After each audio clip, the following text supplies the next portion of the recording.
अस्सलाम वालेकुम and a very warm welcome. आप देख रहे हैं आज पाकिस्तान। मैं हूं सिद्रा इकबाल और आज सबसे पहले तो जी जो लोग कराची में हैं आपको आज थोड़ा फ्लेवर आ रहा होगा सर्दियों का, क्योंकि अगर आप खिड़की से बाहर देखें तो कुछ अंधेरा अंधेरा सा मौसम है। इट्स फीलिंग रियली ड्रेरी और इस वक्त सुबह के 9 बज रहे हैं and you should be rushing to work. I think बहुत सारे लोग मेरी तरह हमारी बॉडी क्लॉक चलती है दिन की रोशनी के ऊपर, तो अगर हमें अपनी खिड़की से बाहर धूप नजर आ रही होती है तो हमें लगता है कि जी दिन चढ़ चुका है and of course we need to be working hard. लेकिन आज लग रहा था कि ट्रैफिक जाम में भी लोग ये सोच रहे थे शायद मुंह अंधेरे ही बाहर निकल आए हैं। लेकिन जी आपको बताते चलें कि if you really want to pick yourself up, आज के इस ठंडे ठंडे मौसम में कावा पीने का मज़ा ही कुछ और होता है। तो सिपोना आपके लिए लेके आया है 3 different flavours. You have the Peshawar वाला कावा, क्वेटा का कावा या फिर कश्मीरी कावा। मेरा पर्सनल फेवरेट मैंने आपको पहले भी बताया था कि कश्मीरी कावा, जिसके अंदर आपको रोज़ पेटल्स मिलते हैं, ज़रा गुलाब का एक फ्लेवर भी उसके अंदर आता है। That's my absolute favourite. लेकिन ये तीनों ट्राई कीजिए अगर आप मेरी तरह हैं और आप किफ़ायत शारी भी चाहते हैं। They also have a mix pack जिसके अंदर आपको ये तीनों फ्लेवर्स मिलते हैं और ये आपको दोनों तरीके से मिल सकता है। टी बैग्स में भी मौजूद है, लूज टी भी इसकी मौजूद है, तो जिस तरह भी हो इसको एंजॉय कीजिए। आगे बढ़ते हुए ज़रा नज़र डालते हैं आज की टॉप स्टोरीज़ पे। आपको बताते चलें कि हमारे प्राइम मिनिस्टर वज़ीर आज़म इमरान खान साहब ने एक मैसिव कैंपेन की तरफ निशानदेही की है जिसमें उन्होंने कहा है कि बच्चों के अब्यूज़ और ख़ास तौर पर जो ड्रग्स का इस्तेमाल पाकिस्तान में बढ़ता चला जा रहा है उसके लिए एक कैंपेन चलाने की ज़रूरत है। जैसा कि हम जानते हैं कि पाकिस्तान की ज़्यादातर आबादी नौजवान नस्ल पर मुहित है और इस तरह के ईवल्स जहाँ पे भी इतना बड़ा नंबर होता है आपके पास मुख्तलिफ प्रॉब्लम्स हैं, हेल्थ केयर के इशूज़ हैं, एजुकेशन के इशूज़ हैं, रोज़गार मुहैया करना, अनएम्प्लॉयमेंट को ख़त्म करना, उसके लिए काम किया जा रहा है।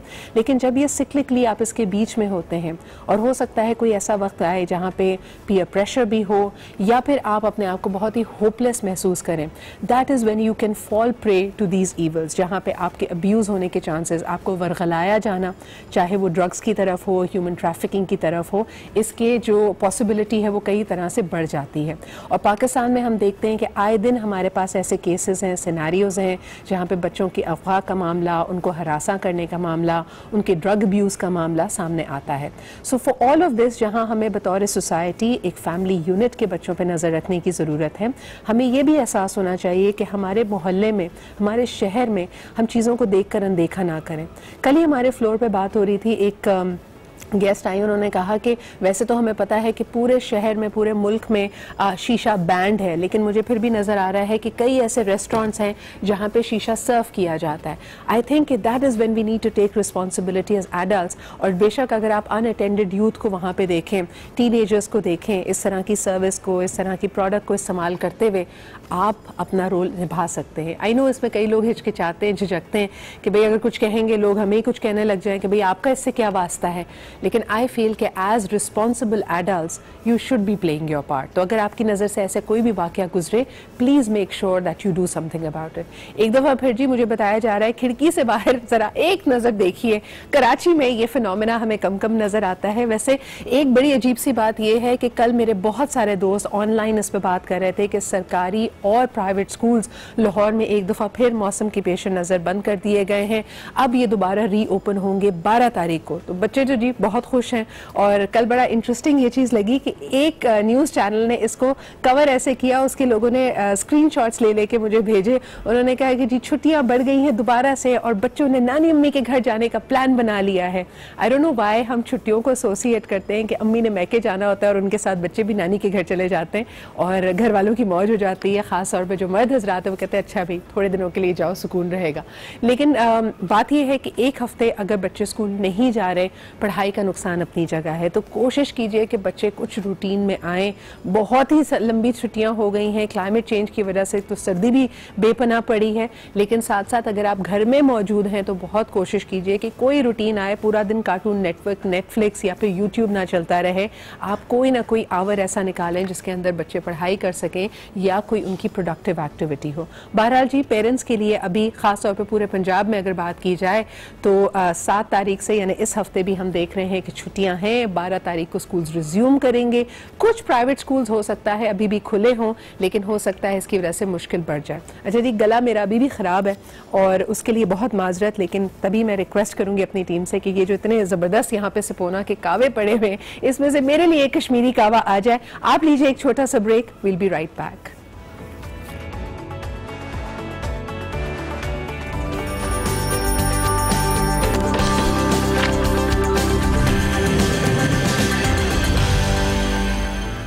Welcome back after the break. आप देख रहे हैं आज पाकिस्तान डेवलपिंग सिचुएशन। कल हमने देखा कि the foreign minister of Pakistan Shah Mahmood Qureshi साहब ने फ्लोर ऑफ द हाउस पे अपडेट किया रीजनल जो सूरत हाल है और पाकिस्तान की इस पे क्या स्टांस है, किस तरह रीड कर रहा है पाकिस्तान और अपनी मीडिएटिंग पोजीशन को कितना सीरियसली लेता है। आपको हमने कल भी बताया था कि शाह महमूद कुरैशी साहब के राब्ते हुए इस रीजन के तमाम ही फॉरेन मिनिस्टर्स से और उनसे बातचीत की गई इस बदलती हुई सूरत हाल को। कल हमने ये भी देखा कि जनरल सुलेमानी का हुआ और उसके बाद ईरान की तरफ से आने वाली जो स्टेटमेंट्स हैं उसमें कहा गया कि जहां तक उसका न्यूक्लियर प्रोग्राम है उसके ऊपर अब वो कोई इंटरनेशनल प्रेशर में नहीं आएंगे।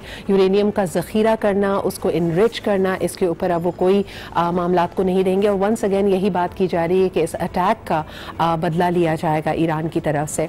आपको ये भी बताते चलें कि शाह महमूद कुरैशी साहब ने कल फ्लोर ऑफ द हाउस पे कहा कि किसी तरह भी किसी रीजनल कॉन्फ्लिक्ट में गिरफ्तार हो जाना पाकिस्तान के हक में नहीं है और इसको हम हत्तुल इम्कान अवॉइड करने की कोशिश करेंगे। उन्होंने कहा कि ये मामला मजीद एस्केलेट कर सकता है। It is not like taking down किसी अलकायदा या आईसिस के लीडर। जनरल सुलेमानी की हलाकत, उनको शहीद करने के जो इम्कानात हैं, जो उसका इफ़ेक्ट है वो कहीं ज़्यादा होगा इससे।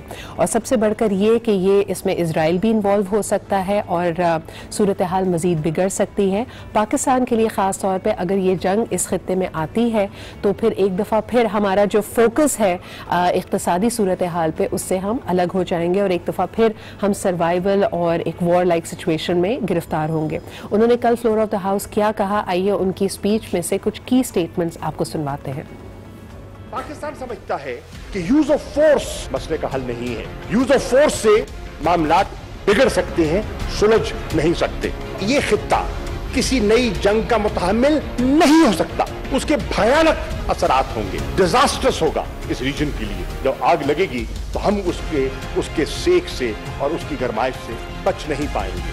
हम अमन के लिए तो हाथ बढ़ा सकते हैं, हम गलतफहमियां दूर करने के लिए किरदार तो अदा कर सकते हैं। हम आग भड़काने के ना हमारी पॉलिसी थी और ना हम इसका हिस्सा बनेंगे। ये जो मसाइल हैं, जो आउटस्टैंडिंग इश्यूज हैं, इनका मुनासिब जो है रास्ता वो है हम डिप्लोमेटिक मीन्स के जरिए इनको हल करें। हमारे जितने भी इस्लामी ममालिक हैं उनसे अच्छे ताल्लुकात हैं, हम उनको ताल्लुकात को अहमियत देते हैं और हम उनको बरकरार रखना चाहेंगे।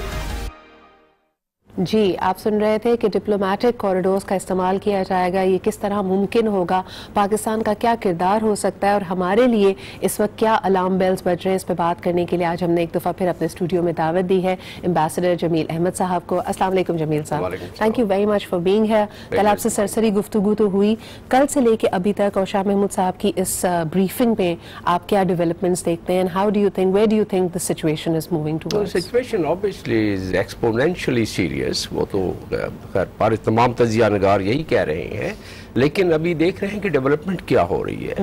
शाह महमूद कुरैशी साहब ने तो पूरा अहाता कर दिया कि तमाम सीरियस मामला इसलिए है।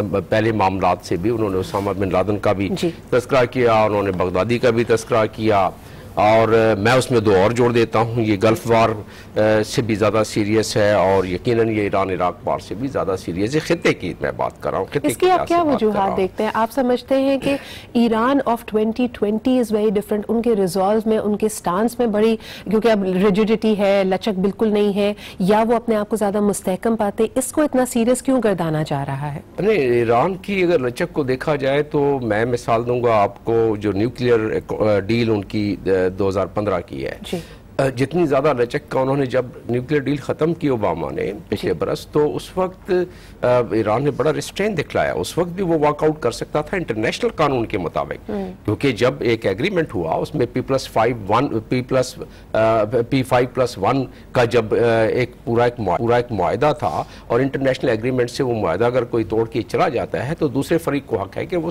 निकल जाए। उसने 1 साल से ज़्यादा इंतज़ार किया इस मामले में कि शायद जो उसमें डील में चीज़ें मानी गई थी उसको इम्प्लीमेंट किया जाए, और था क्या वो कि सैंक्शन हटाई जाए, बेसिकली वही सिलसिला था।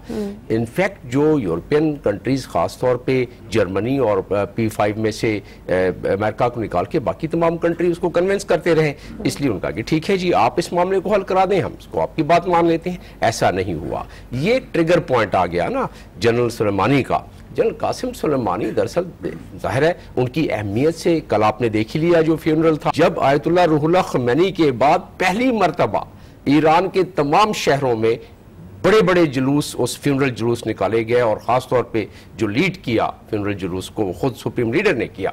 तो उसकी अहमियत ये है कि सुप्रीम लीडर के बाद हक़ाइक़ अगर देखा जाए तो अहमियत आ जाती थी Qasem Soleimani. It is a clear message to the world as well. और जब इसके साथ साथ हम स्टेटमेंट्स को देखते हैं, क्योंकि कल उन्होंने अपनी स्टेटमेंट दी, आपने जैसे कहा कि 3 बड़ी गलतियां अमेरिका ने की हैं, एस्केलेट कर दिया है मामले को, इसको इतना लाइटली ना लिया जाए, कानून की भी खिलाफवर्जी। एग्जैक्टली। और फिर वो यूरेनियम के अपने रिलेटेड जो अपने न्यूक्लियर डील के हवाले से भी स्टेटमेंट्स आए।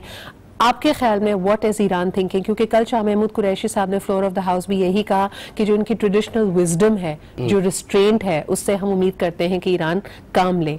आप समझ रहे हैं कि रिस्ट्रेंट का मुजाहरा किया जाएगा? रिस्ट्रेंट का मुजाहरा देखिए, 2 सॉवरन कंट्रीज हैं। आज सुलेमानी तो हर मुल्क में कोई सुलेमानी तो है ना कोई जनरल तो हर मुल्क में मौजूद है।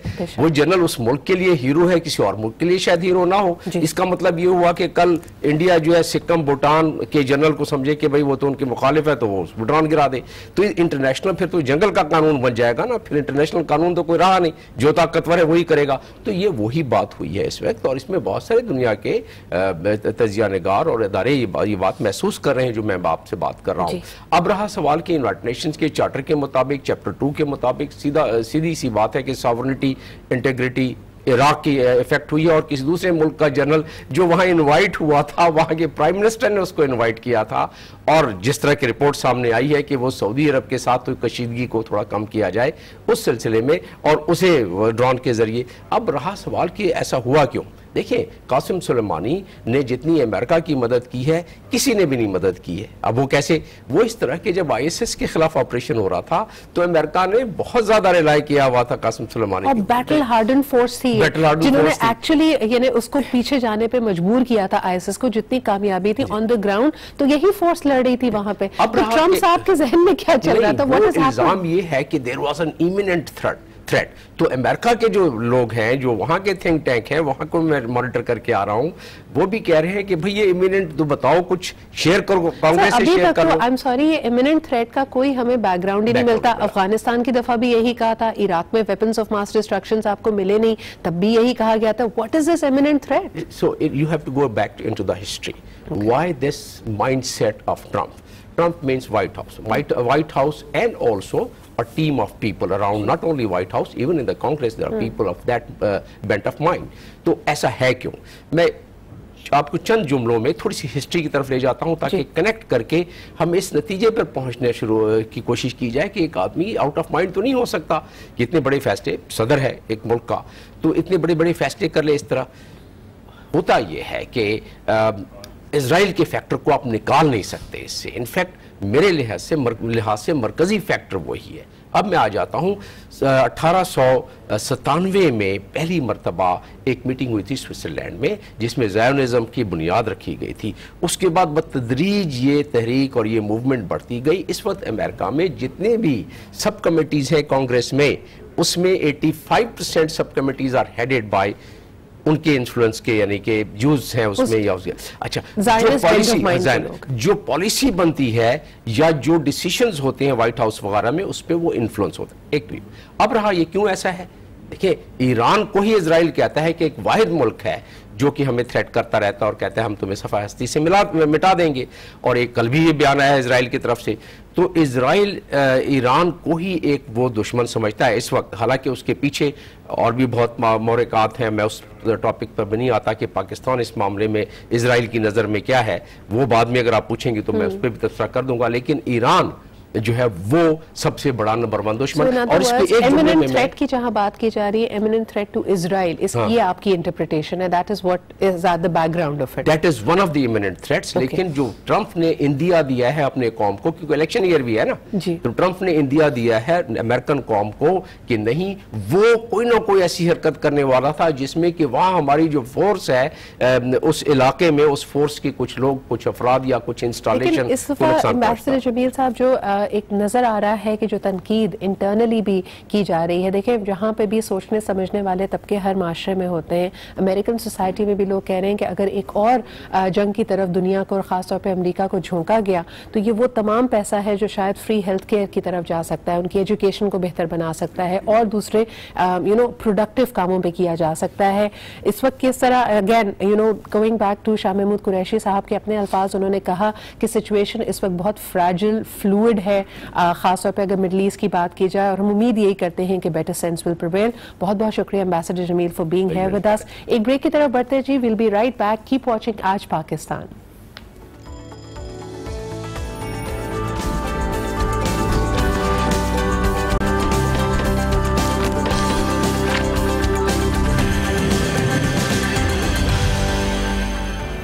आज कुछ टीचर फील आ रही है, हाथ में होना चाहिए एक पेन और हाथ में होना चाहिए एक कावे का मग।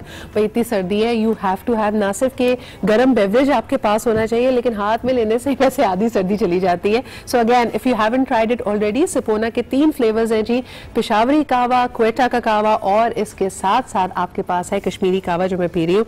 मुझे बहुत अच्छा लगता है कि इसका एक सुर्खी माइल सा रंग है जो कि रोज पेटल्स की वजह से है। तो अगर आपको गुलाब पसंद है, जैसे मेरी बहन कहती है ना, आप शायद पिछले जन्म में कोई क्लोपैट्रा थी, आपको कुछ ज्यादा ही पसंद है, is really going to do you well। लेकिन ये भी जानने की कोशिश करेंगे कि आम तौर पे जो हम इतनी कैफीन हम ले रहे होते हैं, क्या उससे ये बेहतर है, शायद हमारी स्किन के लिए बेहतर है या नहीं।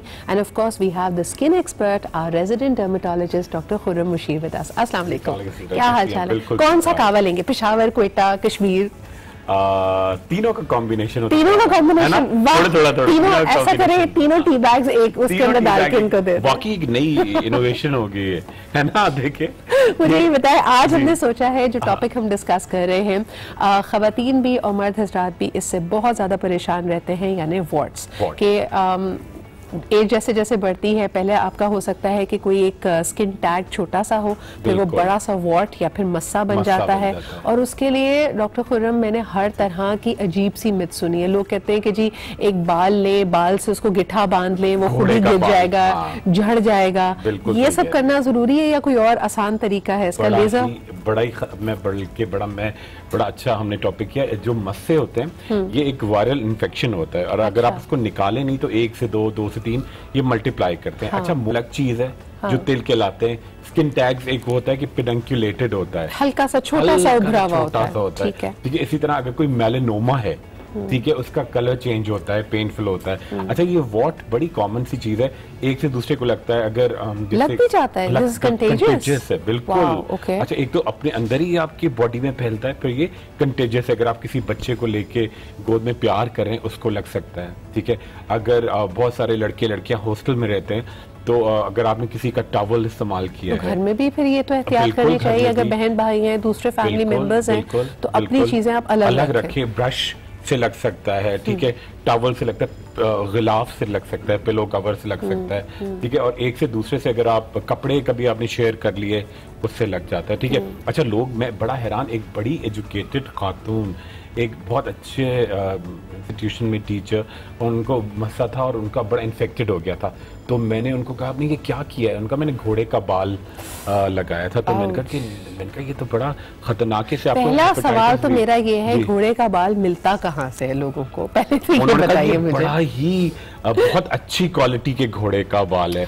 और मुझे बताइए कौन घोड़ा है जो डिबेट कर रहा है अपने बाल इस कामों के लिए? अच्छा, एक और खातून आई, उन्होंने क्या किया, बच्चे के वॉट्स थे, बच्ची के, मतलब 13 साल की, 12 साल की, उन्होंने क्या किया कि पान का जो डंडा होता है, पत्ता होता है, उसके डंडे पे उन्होंने चूना लगा के उसके वॉट को जलाने के लिए, इतने बड़ा बर्न अच्छा, पहले let's take it one by one. सबसे पहले तो चीज के जाहिर सी बात है ये स्किन से रिलेटेड है, जब ये लग सकता है तो इसमें इन्फेक्शन के, कंटेजियस होने के अलामात ऑलरेडी हैं। जब आप इसको कोई ऐसी अनहाइजीनिक चीज कर रहे हैं 100 दफा सोचिए, और बेशक वो अगर आपकी कोई जाहिरी जगह पे नहीं है, अगर आर्म पे है, लेग पे है, नजर नहीं आ रहा, आप उस पर भी एक्सपेरिमेंट ना कीजिए, because you can really cause yourself harm. सबसे पहला सवाल, क्या skin warts can they go on to become cancerous?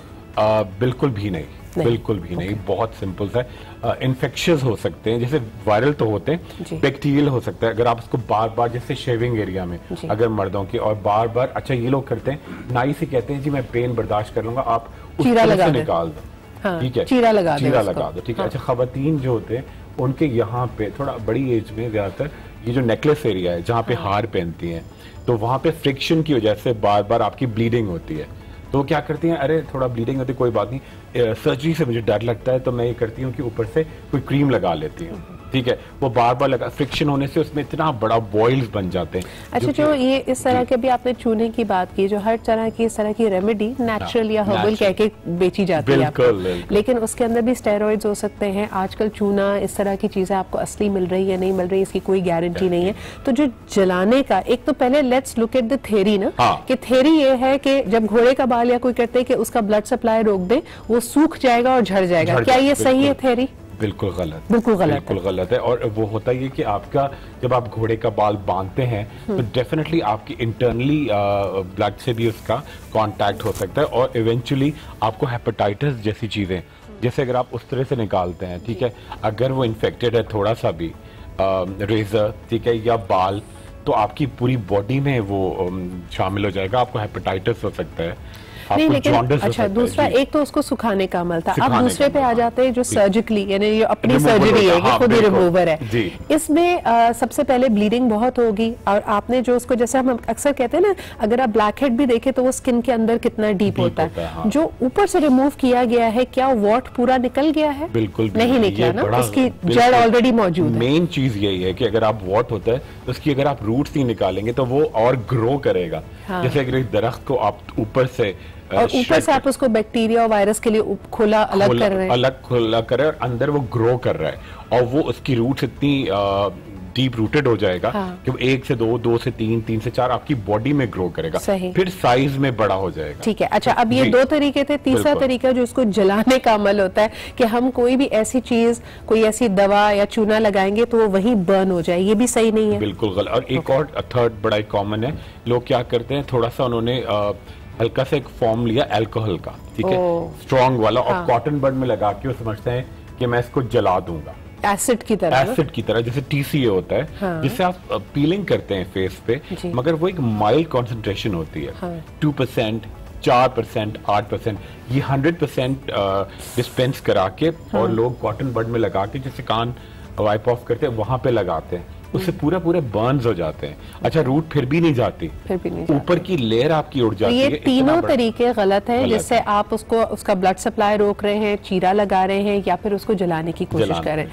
Now gets to the real remedy, करना क्या चाहिए? देखिए, एक तो ये इन्फेक्शन है, ठीक है, ये वायरल इन्फेक्शन है, ठीक है, एंटी वायरल थेरेपी बहुत जरूरी है। जब तक आपकी बॉडी से ये क्लिनजिंग नहीं होगी, ये दोबारा ग्रो करता चला जाएगा, ठीक है। पहला आपको एंटी वायरल थेरेपी लेनी है, ठीक है। अगर माइल्ड वार्ड्स हैं, कोई इशू नहीं है, कोई अच्छी सी क्रीम्स जिसके अंदर सैलिसिलिक एसिड हो, डॉक्टर ही आपको एडवाइस करेंगे, 4% हो, 8 हो, 6 हो, जितना भी हो, वो आप क्रीम में विटामिन E के साथ मिला के कि साइड का एरिया आपका बर्न ना हो, वहां पे आप लगाएंगे, और उसके ऊपर सनी प्लास लगा सकते हैं, तो जल्दी शेड होगा। थर्ड, बड़ी जबरदस्त कॉस्मेटिक सर्जरी है, वो बिल्कुल खतरनाक चीज नहीं है, बल्कि इंशाल्लाह कभी अभी हुआ तो हम यहाँ लाइव भी कर देंगे। उसमें क्या करते हैं, आप थोड़ा सा लिग्नोकेन यानी टॉपिकल एनेस्थीसिया देके। उससे मैं पता डरती क्यों हूँ, क्योंकि वो फिर घर में लोग ट्राई करना शुरू कर देते कि ये तो इतनी आसान है, मैं खुद ही कर सकती हूँ। वो कर ही नहीं सकते, उसके लिए मशीन होती है। अच्छा, वो आप कर ही नहीं सकते। ये लकीली अच्छी बात कह लें, या वो उसकी मशीन है। तो यानी इन अदर वर्ड्स, ये जो कॉस्मेटिक सर्जरी है, is it making use of laser या किस तरह कर रही है? नहीं, बिल्कुल। देखिए, एक तो पहली बड़ी इंपॉर्टेंट बात इसके साथ ही हम करेंगे, अगर लोग गूगल का, लोगों को हमारा बड़ा शौक है, गूगल सारे लोग गूगल करते हैं, आप गूगल करें कि जी लेजर इन एशियन स्किन, एशियाई जल्द। अब एशिया का नक्शा भी पता होना चाहिए, तुर्की से लेके इंडोनेशिया तक, ठीक है। और पाकिस्तान बिल्कुल सेंटर में, तुर्की से लेके इंडोनेशिया तक जो भी रेसेस हैं, अब वो गोरी हैं, बहुत गोरी हैं, बहुत डार्क हैं, बहुत थोड़ा सा अफ्रीकन डिसेंट भी हैं, तो एशियन, अगर आपकी जेनेटिक का बड़ा रोल है इसमें, जीनियात जो कहते हैं, अगर आपकी जीन्स एशियन है तो आप पे लेजर कभी भी काम नहीं करेगा। फॉर द टाइम बीइंग आपके शायद हेयर रिमूवल हो जाए, ठीक है, फिर और ज्यादा तेज होगी, पिगमेंटेशन आएगी। अच्छा, अगर आपकी लेजर आप कोई बॉडी का कोई और पार्ट किसी और ऑर्गन का करा रहे हैं, वो एक अलग चीज है।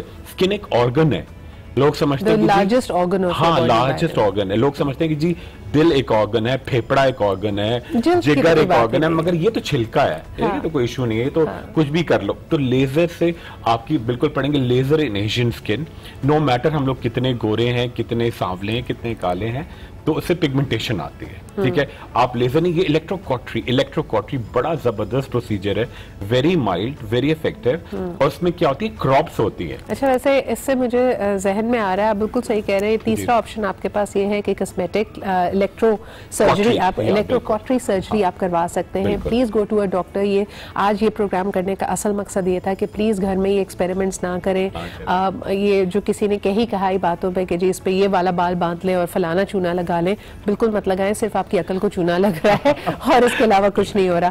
But I think this gives us a topic for next Tuesday. हम जरूर बात करना चाहेंगे जो जॉक दर जॉक लोग जाके IPL करवा रहे हैं, हेयर रिमूवल सर्जरीज लेजर्स करवा रहे हैं, ये फायदेमंद है भी या नहीं, और इसका एक लॉन्ग टर्म में क्या कोई इफेक्ट हो सकता है। पिगमेंटेशन की आपने बिल्कुल सही बात की, जितने लोग लेजर करवा रहे हैं उनको साथ साथ एंटी पिगमेंटेशन क्रीम भी दी जाती है, और ये इसीलिए दी जाती है क्योंकि हो सकता है बाल तो चले जाए लेकिन आपकी स्किन पे काले धब्बे पड़ जाएं। इस पे हम बात करेंगे अगले ट्यूसडे।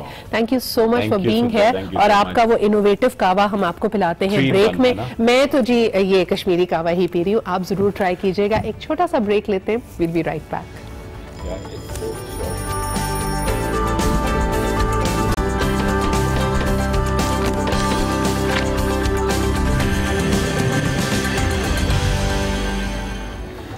जी जनाब, वेलकम बैक। आप देख रहे हैं आज पाकिस्तान, और अब वक्त हुआ है जी मिलो पाकिस्तान से का, और हमारे साथ मौजूद हैं आज नजमा, जो कि एक बासलाहियत नौजवान खिलाड़ी हैं, क्रिकेट की दुनिया में अपना नाम रोशन किया है, और इनसे आज मुलाकात करते हैं। अस्सलाम वालेकुम Najma, thank you so much for being here, बहुत बहुत शुक्रिया हमारे साथ मौजूद होने का।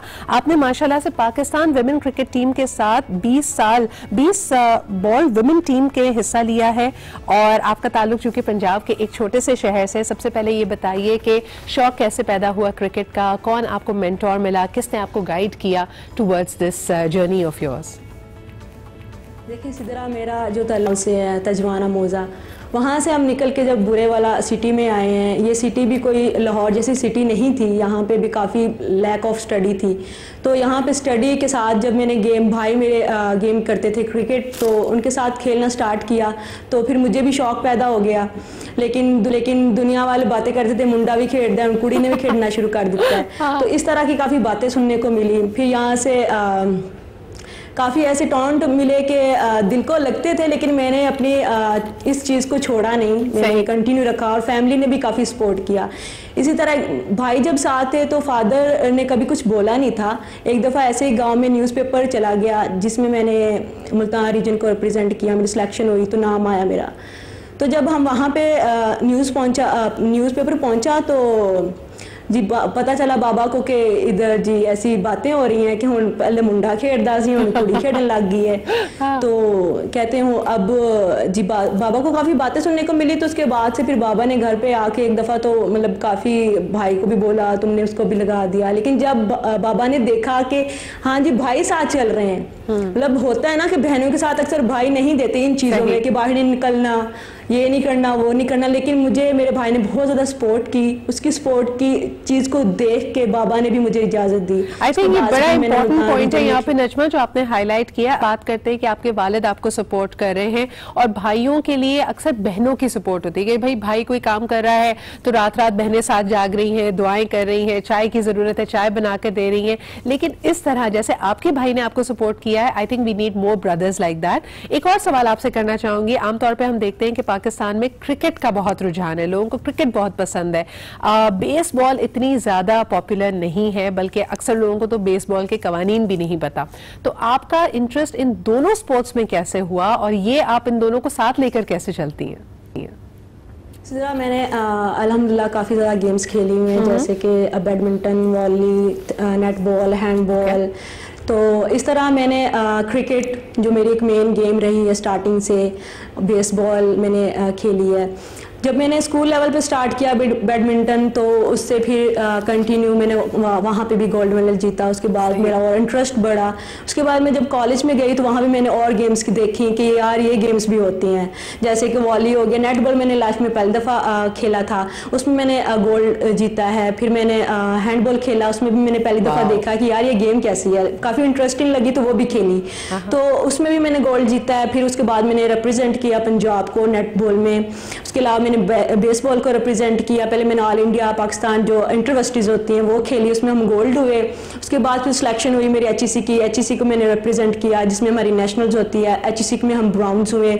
उसके बाद मैंने क्रिकेट खेली, क्रिकेट में भी इसी तरह हम गोल्ड हो गए। All Pakistan India inter university जो होती हैं, LCWU की हमारी टीम थी, जो अभी तक जैसे अभी टीम्स बनी थी, हमारी यूनिवर्सिटी को नाम क्वींस दिया गया, क्योंकि एक वुमेंस की यूनिवर्सिटी थी, तो हम क्वींस गोल्ड हो गई। उसके अलावा फिर हमने जी अभी टूर्नामेंट हुआ था कुछ अरसे पहले, उसमें भी हमने वारी टूर्नामेंट खेला, उसमें भी हम गोल्ड हुए।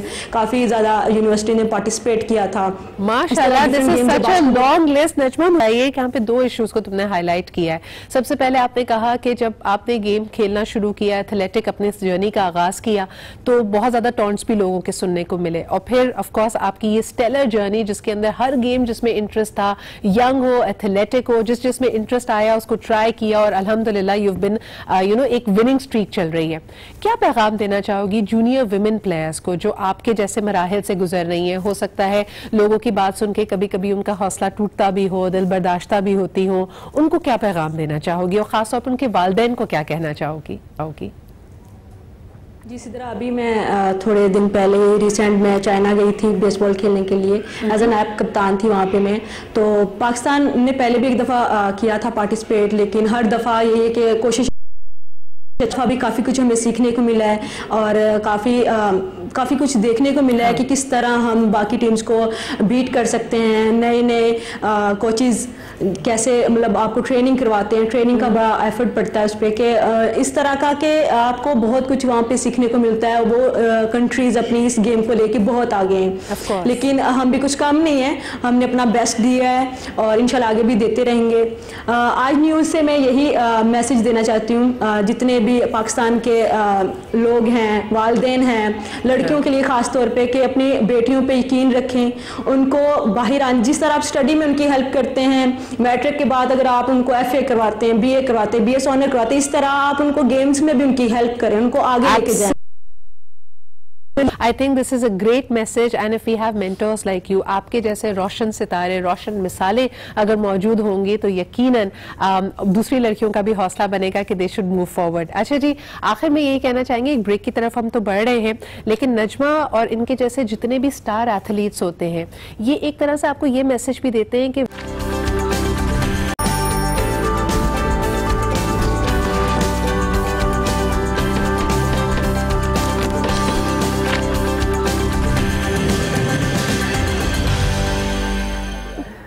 Welcome back after the break. आज ही बड़ा ज़बरदस्त टॉपिक है, मेरा फेवरेट टॉपिक है, क्योंकि हम में से अक्सर लोग किसी भी एक गैदरिंग में अगर बैठे हों तो आपके इर्द गिर्द ऐसे लोग ज़रूर होते हैं जो डेबी डाउनर्स होते हैं। एंड डेबी डाउनर का मतलब होता है कि वो ऐसा कोई मुश्किलात का, ज़िंदगी के चैलेंजेस का किस्सा छोड़ते हैं कि आपको ऐसा लगता है कि वाकई ज़िंदगी में कोई भी अच्छी चीज़ नहीं है। इनफैक्ट कि आपकी खुशी में भी खुश होने के बजाय वो आपको आपकी खुशी से डरा देते हैं। मिसाल के तौर पर जी, किसी की मंगनी हुई, शादी हुई, लोगों ने कहा हाँ जी एंजॉय कर लो, ये तो अभी हनीमून फेज है, आगे देखो शादी is not a bed of roses. So everybody who has that mentality is basically आपको एक तो डराने में काम कर रहा है, और दूसरा उसका अपना एक बैगेज है। मुझे ऐसा लगता है कि इन लोगों के साथ कंपैशन के साथ ट्रीट करना चाहिए, लेकिन साथ साथ ये भी बहुत इंपॉर्टेंट है कि आप अपनी इस सैड स्टोरी, इस विक्टिम स्टोरी, ये बेचारगी से अवेयर भी हो, so that maybe you can heal and leave that behind. अगर आप अपने प्रेजेंट को बदल नहीं सकते तो एटलीस्ट एक अच्छे कल का ख्वाब देख सकें। इस पे आज हम बात करेंगे क्यों कुछ लोग अपनी बेचारगी से, अपनी सब स्टोरी से, अपनी विक्टिम स्टोरी से इतने अटैच हो जाते हैं, और ये हम सब करेंगे एक अच्छे से कावे के ऊपर। आप भी ले सकते हैं जी सिपोना के 3 फ्लेवर्स, पेशावर, क्वेटा एंड कश्मीर। तीनों जगह के कावे ज़रा मुख्तलिफ टेस्ट के होते हैं। My personal favourite is the Kashmir कावा, लेकिन पेशावर और क्वेटा को भी आप ट्राई कर सकते हैं, यकीनन वो भी बहुत अच्छे होंगे। अच्छा जी, मैं अपने मेहमानों से आपको इंट्रोडक्शन कराती हूँ बिकॉज आज का टॉपिक काफ़ी गंभीर है। सबसे पहले जी हमारे साथ मौजूद है हुमैरा आफान, माहिर नफ्सियात हैं, काउंसलर हैं, and she has some sage advice for us, so please stay tune for it. आप ही के साथ तशरीफ रखती हैं Sehrish Adnan, she is visiting from Australia where she works as a life coach as well. Thank you so much Sehrish for being here. And last but definitely not the least, NLP। आज मुझे इनकी जर्नी पता चली जनाब। पहले इन्होंने डेंटिस्ट्री की, फिर उसके बाद उन्होंने MBA किया, फिर उसके बाद उन्होंने बैंकॉक जाके NLP किया, जिसके थ्रू ही is become one of the most sought after consultants when it comes to issues of this nature. हमारे साथ मौजूद हैं डॉक्टर आरिफ प्यार अली। अस्सलाम वालेकुम। कैसे यार आप लोग सर्दियां मना रहे हैं यार, आप लोगों को देख के एहसास हो रहा है कि कराची में भी विंटर्स आ गई है। लेकिन सबसे पहले हुमैरा, अभी हम बात कर रहे थे बैगेज की ऑफलाइन भी, कि कुछ लोगों के साथ वाकई, मैं ये नहीं कहती, I am not discounting people's sad stories, जिंदगी में बहुत तल्ख एक्सपीरियंसेस भी होते हैं, लेकिन हम देखते हैं कि कुछ लोग अपनी उस तलखी, उस बहुत ही ज्यादा नेगेटिव एक्सपीरियंसेस के बावजूद अपने हौसले को बुलंद रखते हैं, and they are able to turn it around, where are some people suffer for life. इन दोनों लोगों में फर्क क्या है, and how do you become the one who thrives? So it's in my therapy sessions we typically use this. It's called a drama triangle. एक बंदा उसमें से जरूर विक्टिम होगा, एक रेस्क्यूअर होगा जिसको बोलेगा कोई बात नहीं, मैं तुम्हारी मदद करता हूँ भाग भाग के, और विक्टिम जो वो हर वक्त बेचारा ही बना रहेगा। तो विक्टिम की ये भी बड़ी आदत पड़ जाती है कि आके मुझे कोई हेल्प करे, मेरे बेचारे पने से कोई मुझे निकाले, कोई बोले कि तुम ठीक हो, कोई वैलिडेट करे।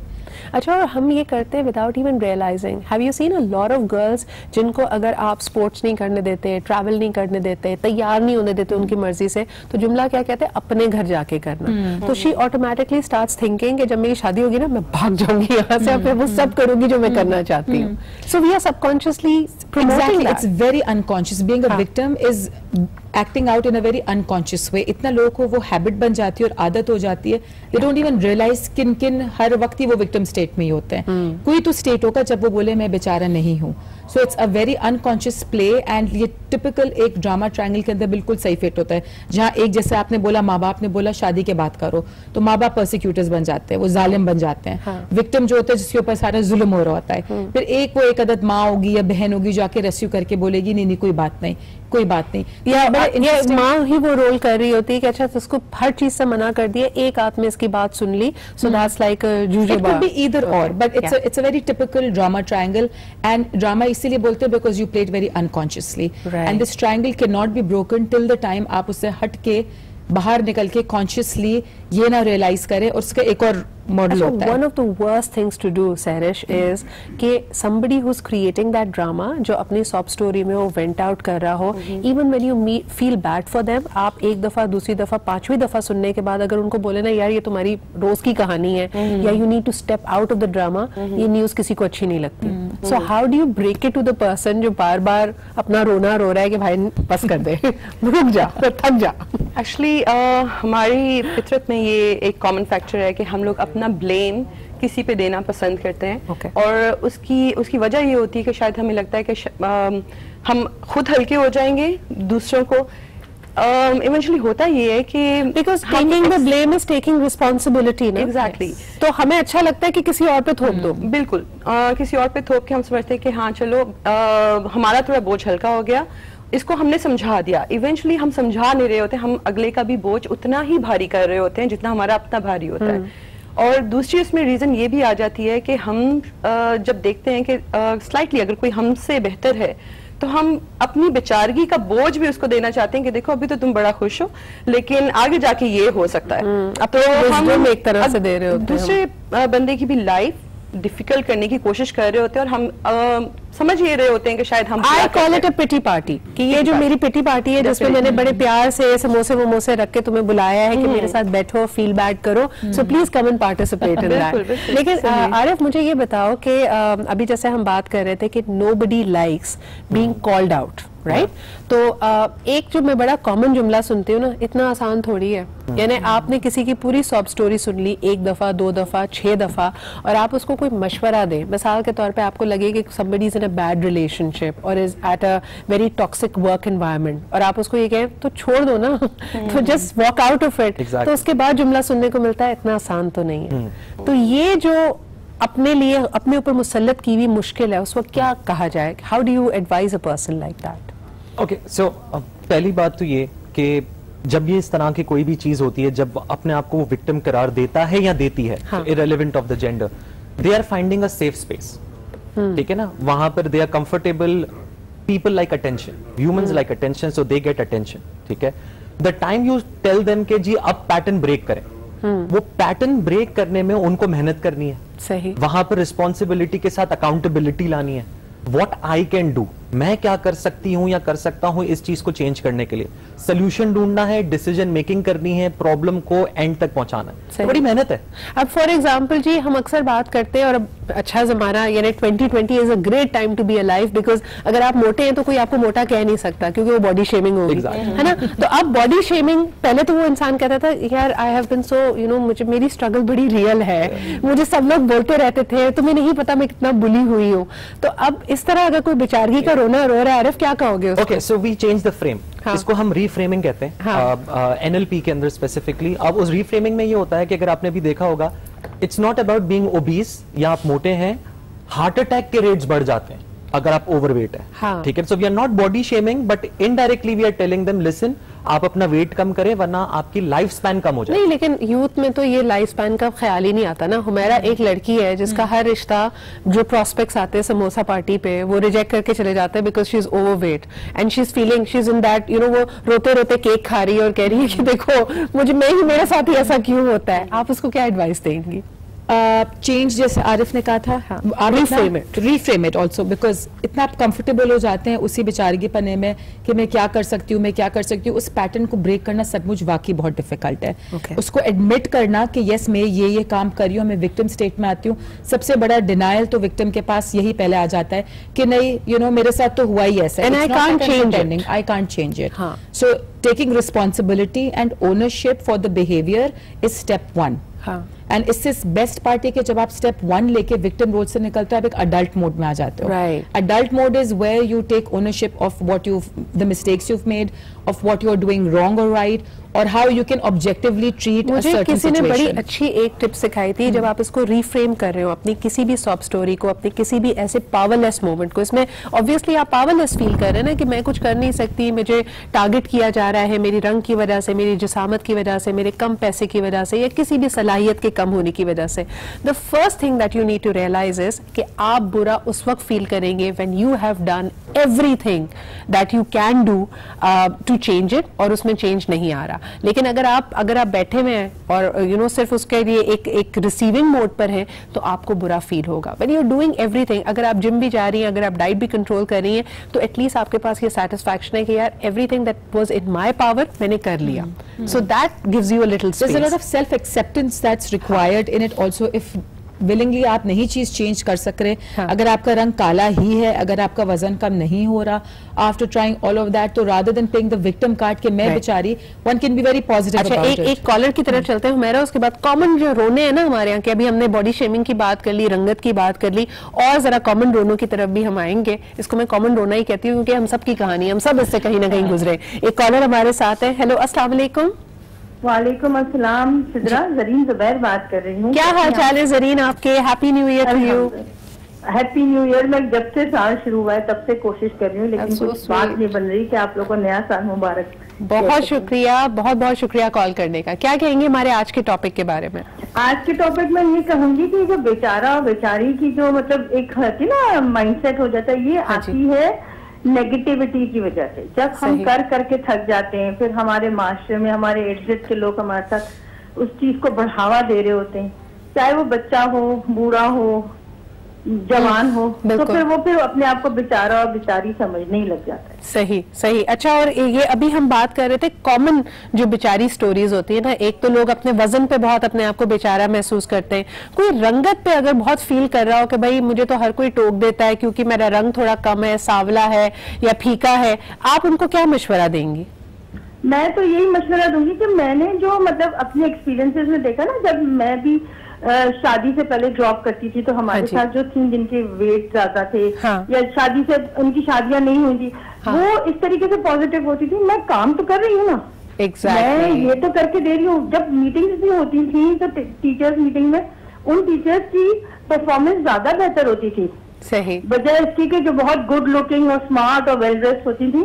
तो अब तो ये सब चीजें काउंट करने लगी हैं। बहुत बहुत शुक्रिया ज़रीन कॉल करने का, ग्रेट क्वेश्चन। और हम कॉमन रोनों में जी अभी शादी के रोने पे भी आएंगे, क्योंकि माशाल्लाह जिनकी शादियां हो गई हैं वो इतना बन सवर के उनके दोस्त अहबाब इन शादियों में पहुंचे, इन तकरीबात में पहुंचे, लेकिन किसी एक आंटी की एक टोक कि बेटा अब तुम्हारी भी शादी हो ही जानी चाहिए, उनकी पूरी शाम को बर्बाद कर देता है और वो चले जाते हैं बेचारे मोड पे। इस पे बात करेंगे एक छोटे से ब्रेक के बाद।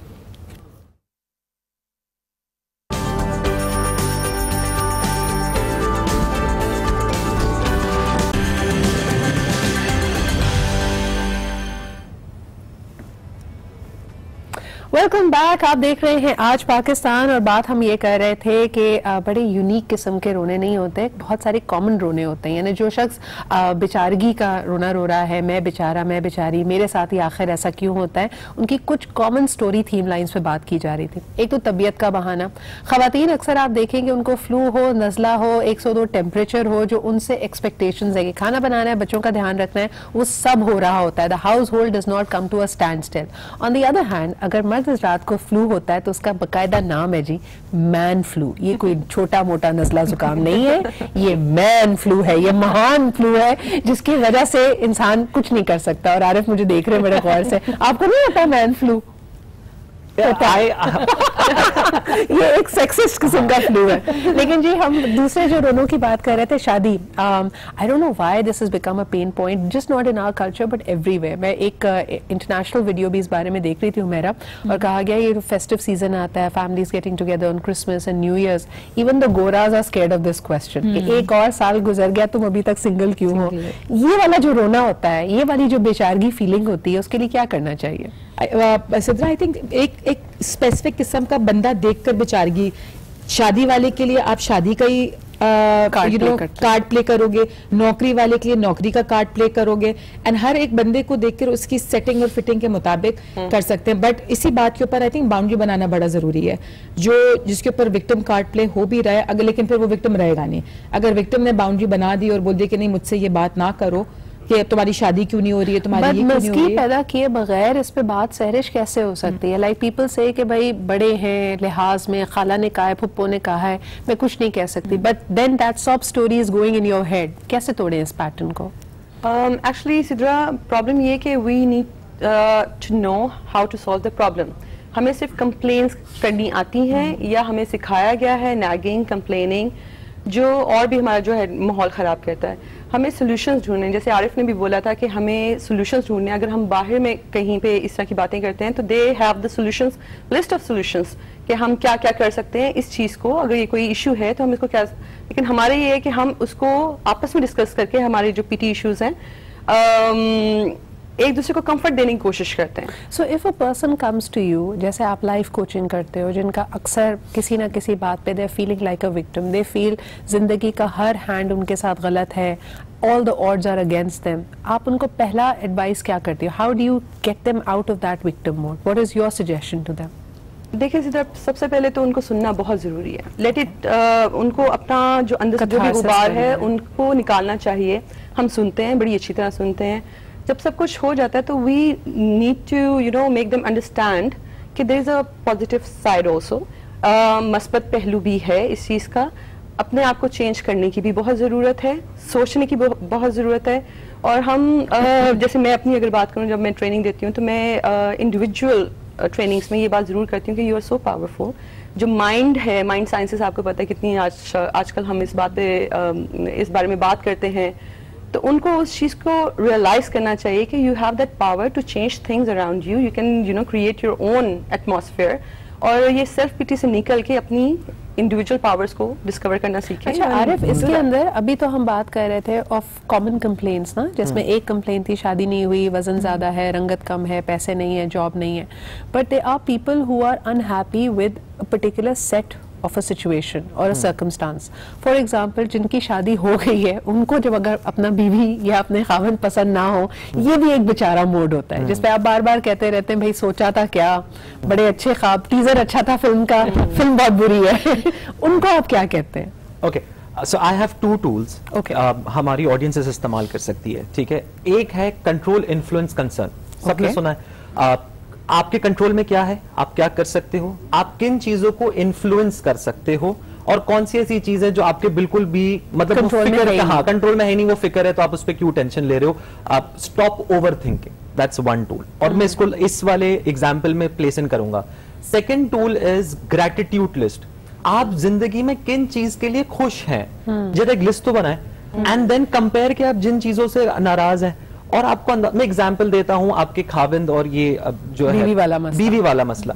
आप बताएं कि आपकी चीज क्या कंट्रोल में, आप कैसे उस चीज को इन्फ्लुएंस कर सकते हैं अपने हस्बैंड या अपनी वाइफ को एक बेटर ह्यूमन या आपके साथ काइंड टॉलरेबल ह्यूमन बनाने के लिए। बेटर तो छोड़ दो, अभी क्या कर सकते हैं, बर्दाश्तबल बना दे। अच्छा, I give you my example. I was blessed with a baby boy recently, और उसके बाद मेरी वाइफ की तबीयत थोड़ी खराब हो गई, so we had all this chat around कि our life is really bad, really tough and stuff like that. Then we realise, मैंने कहा ग्रेटिट्यूड लिस्ट बनाओ, our boy is perfectly fine, माशाल्लाह, कोई बीमारी नहीं है किसी को भी, everything is, we can get the best medical services in Pakistan. और जब हमने ग्रेटिट्यूड लिस्ट बनाई, उसके सामने जो हमारी प्रॉब्लम लिस्ट थी वो फीकी पड़ गई। लेकिन आरिफ, इसमें जो कॉमन मैंने लोगों के सर्कमस्टांसेस देखे ना, आप उनको इस तरह रिफ्रेम करने के लिए कहें, कहते नहीं नहीं मैं नाशुक्री थोड़ी कर रही हूँ, मुझे पता है, यानी there are so many things which I am blessed with, लेकिन उसको लिप सर्विस के बियॉन्ड अपने दिल में उतारना, अपने आप में इंटरनलाइज करना,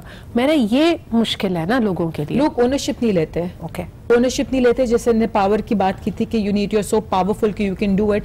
पावरफुल आप तब होगे जब आप एडमिट तो करो कि आप ओनरशिप लेके अपना सिचुएशन चेंज करना चाह रहे हो। चेंज जब करना ही नहीं है, जब ओनरशिप लेनी ही नहीं है, तो then nothing can move forward from there, बिल्कुल आगे कुछ भी नहीं जा सकता है। तो जब आप मिलते हो ऐसे कोई भी सॉफ्ट स्टोरी से, इसमें सबसे बड़ा एलिमेंट ये है कि आपने अपने आप को, अपनी खुशी को आउटसोर्स कर दिया ना। मेरा एनीबडी हु हैज अ बेचारा स्टोरी, मुझे लगता है एक कॉमनैलिटी जो उन सारों में है कि उनको लगता है कि जिंदगी की ये सर्कमस्टांसेस या फलाना शख्स या फलानी सिचुएशन बदलेगी तो मैं खुश होंगी, यानी अपनी खुशी किसी और के हाथ में। बिल्कुल, अपना वो कंट्रोल लेट गो ऑफ करके दूसरे के हाथ में दे देते हैं कि अगले के खातिर मेरी लाइफ के अंदर ये सब हो रहा है। और इसी बात पे मैंने कहा था, जब आप अगले से कंट्रोल लेके ओनरशिप खुद लो कि मैं अपनी लाइफ सही करूं, मैं अपनी सिचुएशन बेहतर करूं, तभी सिचुएशन सही आएगा। But some people genuinely have a problem मेरा, उनको लगता ही नहीं। अब जैसे किसी के घर में अगर अब्बू बहुत स्ट्रिक्ट है और आप कहें कि यार इसको इस बात से चिढ़ना बंद कर दो, ये तुम्हारे कंट्रोल में नहीं है, लेकिन how do you take the control back इसी situation? It becomes a power struggle then, you see, फिर क्लैश वहीं पर होता है। जब आप कंट्रोल लेना चाहो, पावर लेना चाहो अपने उस हेड ऑफ द फैमिली से जिसका मैंने प्रोसिक्यूटर कहा था, और चेंज नहीं हो सकता सिचुएशन, फिर क्लैशेस होती हैं। हाँ। फिर विक्टिम रोल से आप फिर उस फाइटिंग मोड के अंदर आके, अग्रेशन के अंदर आके, फिर एंगर आ जाते हैं, फिर वो सारा रिजेंटमेंट आ जाती है, फिर आपका सिनेरियो जरा चेंज हो जाता है। बट इफ यू से कि okay I am being an adult and I know कि मैं लेट्स से शादी से पहले बाप के घर पे रह रही हूं, and this can not happen, so accepting the fact and the reality कि it will not change, it will not happen, either I keep crying over it, या मैं इस सिचुएशन को एक्सेप्ट करके बोलूं ये ऐसे ही रहेगा, and then work around with it. अच्छा, एक कॉलर हमारे साथ है मेरा, उनसे भी बात करते हैं। हेलो, अस्सलाम वालेकुम। अस्सलाम वालेकुम जी, कौन सा, आप कहाँ से बात कर रहे हैं? डॉक्टर मुसद्दिक बोल रहा हूँ, आजाद कश्मीर से। जी मुसद्दिक साहब, क्या कहना चाहेंगे हमारे आज के टॉपिक के बारे में?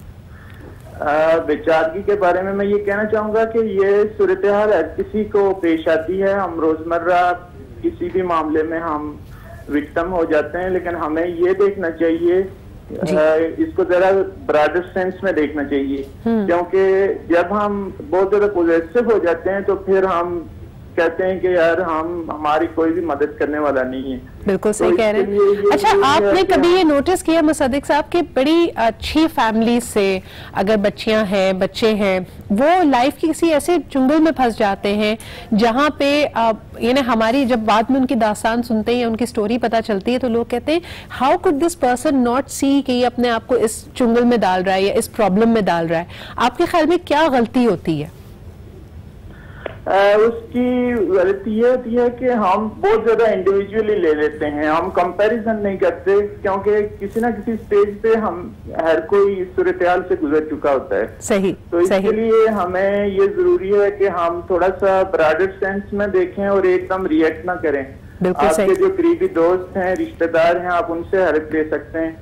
बहुत शुक्रिया मुसद्दिक साहब कॉल करने के लिए। बड़ा अहम पॉइंट है जहां हम ये काम करते हैं कि अपने बच्चों को बेहतरीन खाने पीने की अशिया देते हैं, बेहतरीन पहनावा देते हैं, एजुकेशन देते हैं। It is also very important कि हम उनको खुश रहना और अपनी बाउंड्री सेट करना सिखाएं। इस पर हम बात करेंगे एक छोटे से ब्रेक के बाद।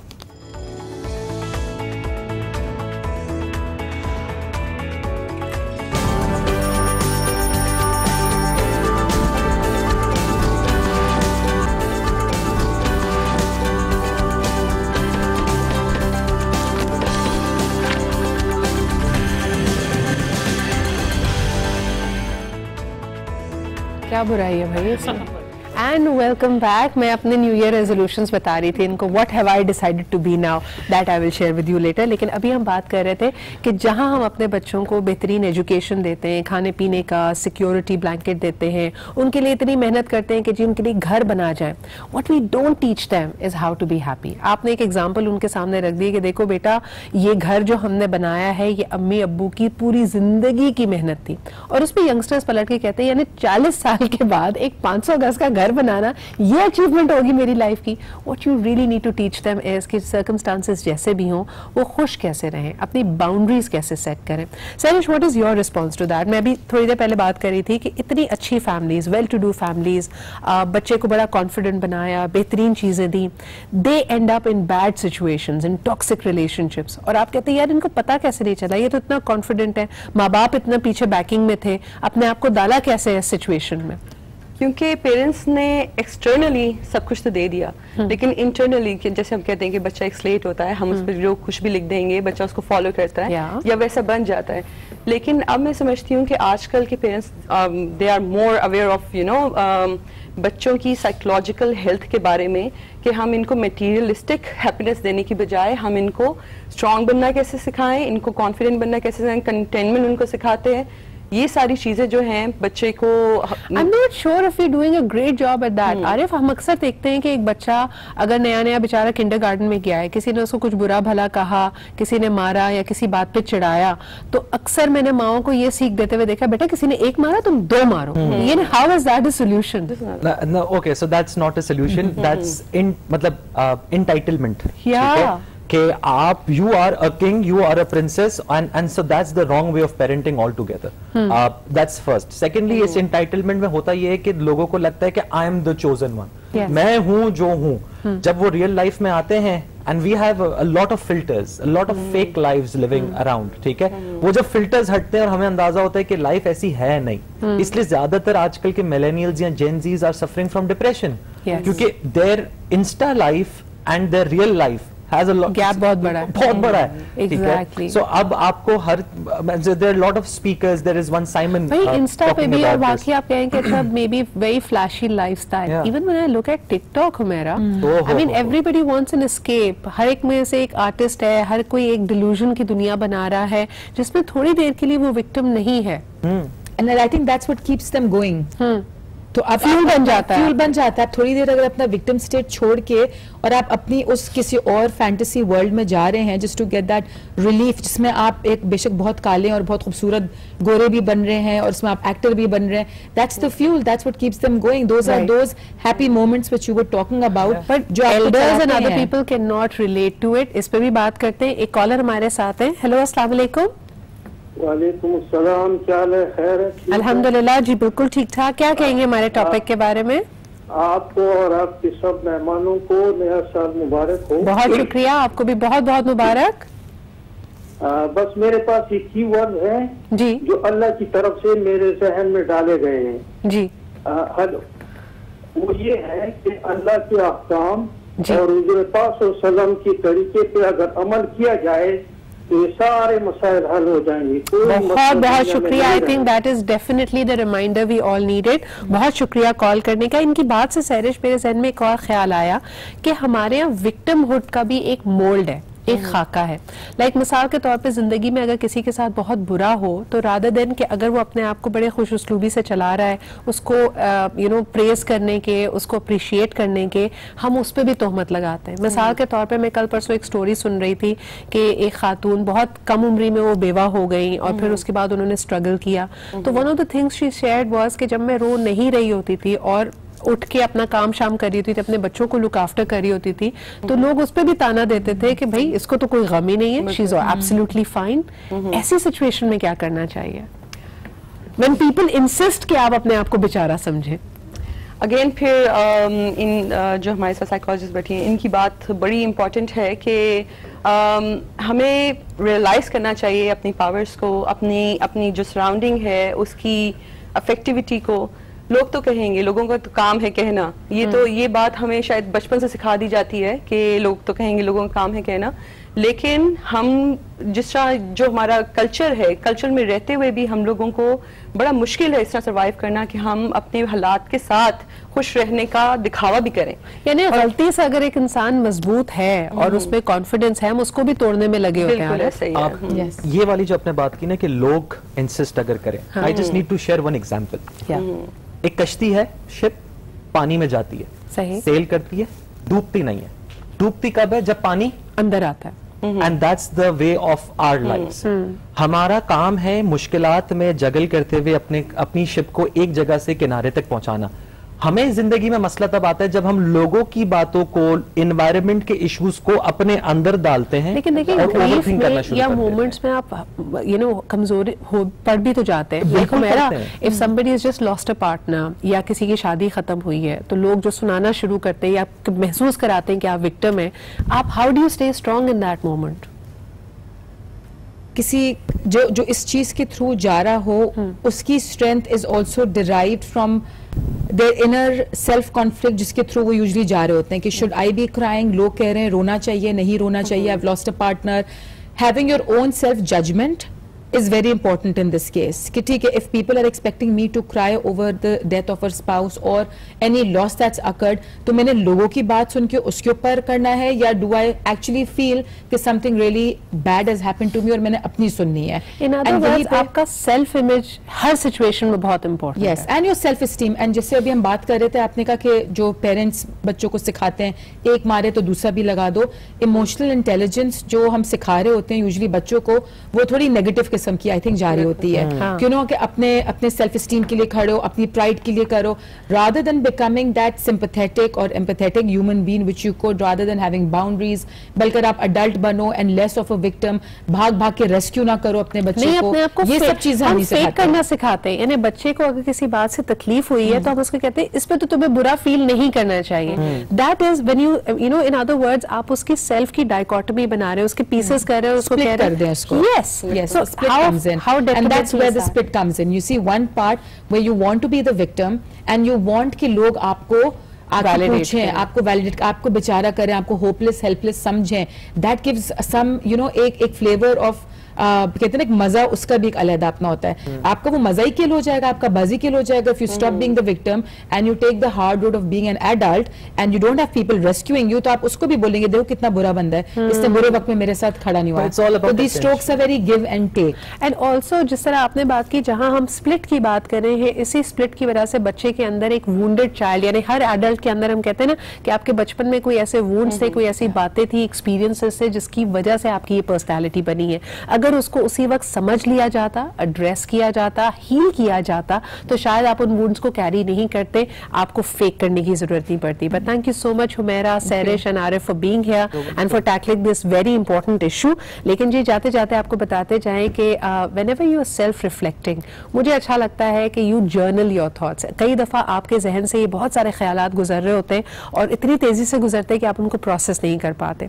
तो माई एडवाइस टू यू, आज एक बड़ा खूबसूरत दिन है, ठंडा ठंडा दिन है, मौसम अच्छा है, अपने लिए 10-15 मिनट निकालिए, have a nice cup of सुपोना कावा, अपनी मर्जी का फ्लेवर पिक कीजिए, चाहे वो पेशावर हो, कोयटा हो, कश्मीर हो। जहन में थोड़ी देर के लिए इन खूबसूरत जगहों पे चले भी जाइए and sit down and right your thoughts. It will help you. जिस तरह के आरिफ ने भी बड़ा अच्छा मशवरा आपको दिया कि मेक अ ग्रैटिट्यूड जर्नल, अपनी सब स्टोरी को एक तरफ लिखिए और फिर एक तरफ एक लिस्ट बनाइए उन चीज़ों के लिए जिसके लिए आप शुक्रगुजार हैं। Things will definitely turn around for you. कल आपसे फिर मुलाकात होती है। खुदा हाफिज़।